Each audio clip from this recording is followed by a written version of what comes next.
किसी धंधा सेठ के बेटे को आगे बढ़ाने के लिए यहां नहीं खड़ा किया। आपके बीच के व्यक्ति में जो लड़ रहा है मेरे जैसा है।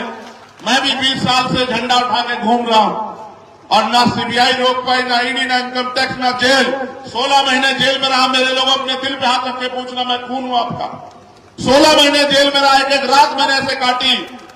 मेरी दवाई बंद कर दी, मेरी मुलाकात बंद कर दी, मेरी किताबें बंद कर दी, मेरा खाना बंद कर दिया, सूखी रोटी मेरे आगे पटक दी। और मैंने याद किया अपने महापुरुषों किस तरह से हमारे लोगों ने जीवन बिताया। मैं डटा रहा लेकिन हिम्मत नहीं हारी। एक एक रात मैंने सोच के काटी, अगर मुझे मौका मिलेगा तो ऐसा इतिहास लिखेंगे जिसको सदियों सदियों पढ़ा जाएगा। ऐसा इतिहास लिखेंगे। और मेरा अपराध ये है मेरे लोगों कि मैंने रानी के पेट से जन्म नहीं लिया। मैंने किसी मुख्यमंत्री, किसी मिनिस्टर, किसी विधायक, एमपी के घर में पैदा नहीं हुआ। एक प्राइमरी स्कूल के हेडमास्टर का बेटा हूं। आपके जैसे घर से आता हूं, मगर मेरी मां रानी से कम नहीं है।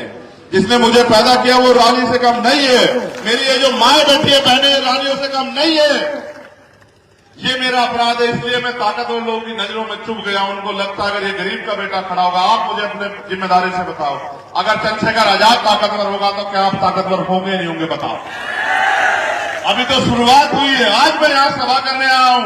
यहां एक और बड़ी सभा होगी दूसरी पार्टियों की और उनका एक सूत्रीय कार्यक्रम होगा कि चंद्रशेखर आजाद ताकतवर नहीं होना चाहिए, चाहे बीजेपी जीत जाए, चाहे कांग्रेस जीत जाए। मैं आपसे पूछना चाहता हूं, यहां कांग्रेस भी थी, यहां बीजेपी भी थी, आपका भला हुआ क्या? आप बताओ।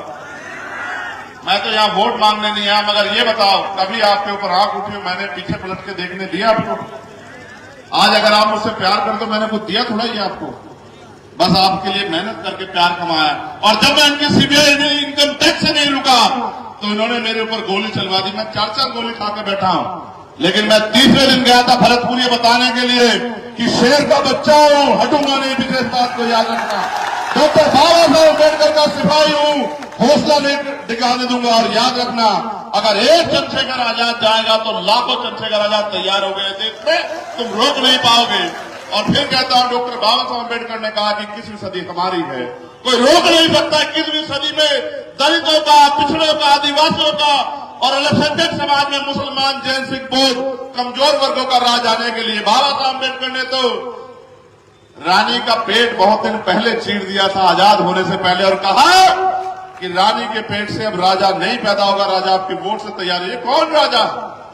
ये कौन राजा है जो कह रहा हम राजा? लोकतंत्र है। अगर जो खुद को राजा कहता आपके दरवाजों पे चुनाव के समय ना करगड़ता हुआ दिखाई दिया, तब मुझे बताना डॉक्टर बाबा साहब अम्बेडकर की वोट में कितनी शक्ति थी।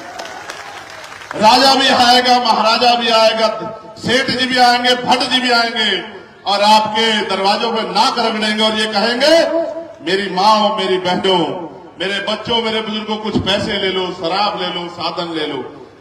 वो तुम्हारा भला चाहने नहीं आएंगे, वो तुम्हें बेखरीदने आएंगे। मैं तुमसे पूछना चाहता हूं, तुम बिकाऊ हो? बिकाऊ हो तो भैया पीछे हट जाओ। ये नीला पटका डालने के लिए बहुत बड़ा जिगरा चाहिए। बाबा साहब का झंडा उठाने के लिए बहुत बड़ा जिगरा चाहिए और बाबा साहब का आंदोलन चलाने के लिए बहुत बड़ा दिल चाहिए। ये कोई आसान काम नहीं है। हमारे सामने का अभी बैठे हुए ये खड़े हो जाओ, खड़े हो जाओ। और जब वो गाना बजे तो ऐसे मूंछे तान तान के नाच रहे है, तो हमारी भी मूंछे ऊंची हो गई जब हमने इनको नाचते देखा।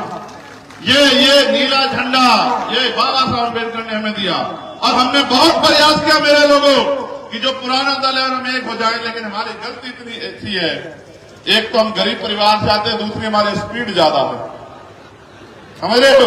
यही हमारे लिए अगर होते थोड़े बेवकूफ टाइप, थोड़े लालची, पैसा कमाने वाले, विधायक बनने वाले, तो सब रख लेते। सबको पता है।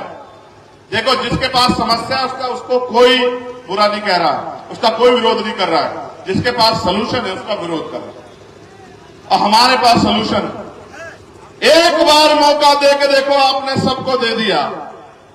बेहतर शिक्षा हर गरीब के लिए, हर परिवार के लिए सुलभ शिक्षा।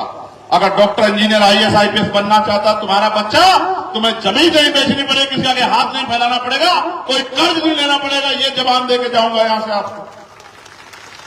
अगर बहन बेटी की शादी करनी हो तो किसी की तरफ उम्मीद से नहीं देखना पड़ेगा, गिरवी नहीं रखना पड़ेगा आपको।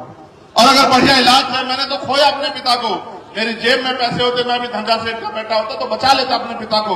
जिस दिन आप पे पड़ेगी होगी आपको याद आएगी। कि आपका पिता बीमार होगा, आपका भाई बीमार होगा, माँ बच्ची बीमार होगी, बहन, और आपके जेब में पैसे नहीं होंगे तो मेरी स्थिति में आ जाओगे, आपको याद आए। मैंने अपने पिता को खो दिया। मैंने उसी दिन तय कर लिया था किसी गरीब को आंसू नहीं बहाने दूंगा। लेकिन याद करो यार, हम हजारों की संख्या में यहां इकट्ठा हुए दामोदर, कई बार तुमने इससे बड़ी बड़ी भीड़ जुटाई होगी, मगर शक्ति किस चीज में इनको ये पता नहीं है। शक्ति वोट से मिलती है, भीड़ से नहीं मिलती मेरे लोगों।